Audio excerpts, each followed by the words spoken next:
My family some time ago gave up even trying to gather for the holidays, so instead we have a summer gathering every year. And last weekend I was able to host 37 of the Cranbuell clan over at St. Peter's at the rectory for the weekend.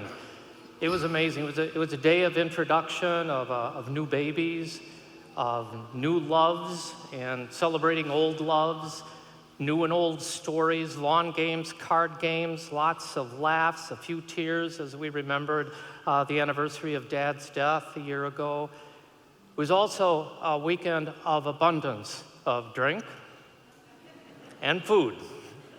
Lots of food, which of course means lots of leftovers. So at the end of the weekend, there's this partitioning and dividing and handing and sharing and take some of this home, and even including fire station number 10 on Northport Drive got leftovers last week. So now I know for many of you, leftovers are a nuisance, right? I mean, you gotta find that right container, and then you can never find the right lid to go with that container, and then you got to figure out just where in this chaos we call a refrigerator we're going to put this food and hope we remember it before it becomes something toxic and we have to call fire station number 10 again, right? But the Word of God and our sacred stories, leftovers are never a nuisance. They are a sign of God's abundant blessing. They remind us that God is always at work in our lives. And when the 100 had eaten, there was some left over, as the Lord had promised the man from Baal Shalisha. When the 5,000 had had their fill, Jesus said to his disciples, "Gather the fragments left over so that nothing will be wasted." Leftovers in these sacred stories are reminders of us that not only will there be enough, there will be an abundance if we allow God to work through us instead of trying to do it on our own. And that seems to be the key to this whole thing. We have to allow God, ask God, beg God, invite God to work through us. We can't do it on our own. I don't know about you folks, but every once in a while, there's days when I just run out of nice. You know, there's just no gentleness left in our cupboard.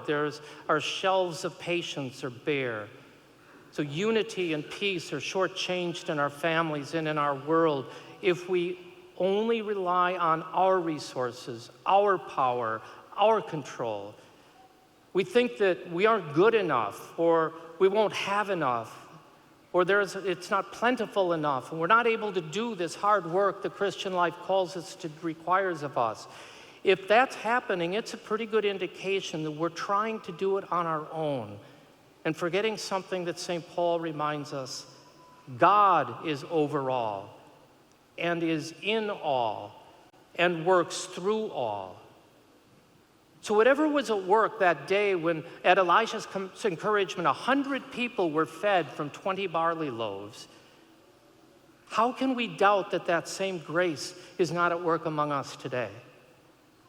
And whatever miracle happened on that hillside when thousands who gathered were fed with 5 loaves and 2 fish, how can we doubt that that same miracle is not at work with us today?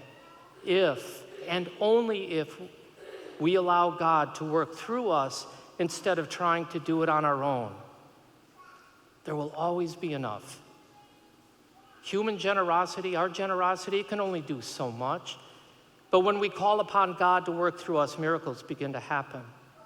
God will take one act of simple kindness that might seem so nothing to us, so inadequate, and multiply it with his miracle.